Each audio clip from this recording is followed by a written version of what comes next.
Okay, here we are, Matthew Russell Lee, Inner City Press, here in Foley Square. It's today, Monday, December 19th, 2022. We're about to talk about Sam Bankman-Fried. I have to say, the sound behind me is the Uber strike that we support, although we rarely take Ubers anyway.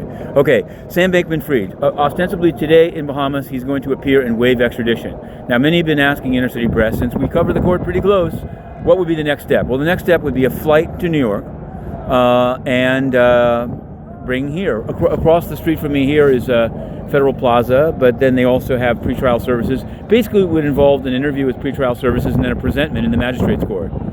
Could be before Judge Abrams, the district judge, in the building behind me, but that's unlikely or would be out of the norm. The norm is, no matter how high profile, whether it was Trevor Milton or Ghislaine Maxwell or anyone else, presentment before a magistrate's judge. And so, if he flies today, could be late today, could be tomorrow. If he flies later in the week, we'll be on top of it in any event. And then the question would be, one, I've questioned whether the U.S. Attorney's Office might engage in at least some discussion of agreeing to a bail package. I don't think they should, but we'll see. We'll see what happens. In other news, today we're going to be covering the sentencing of a guy called Joshua Hall. He, just out of a rehab, called Swalwell's office and made a threat. Swalwell's written in and said, no mercy.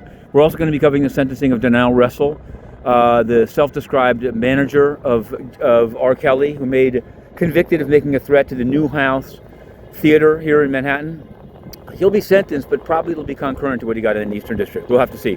2 o'clock, a case by Rumble and a law professor against Letitia James and a state law about hate speech, or a state procedure. We'll see. We're covering that. We covered the World Cup, and this will be a last maybe that we say about it, except we just published something on it called World Cup of Blood. You can find it on Amazon. The World Cup ended with an absolute cover-up of 7,000 deaths of migrant workers by Linda Thomas Greenfield, the U.S. ambassador to the UN, but worse by the UN. Antonio Guterres went without even saying he was going there. He snuck in, and if diplomats get a Patek Philippe watch, what did Guterres take? Watch this space.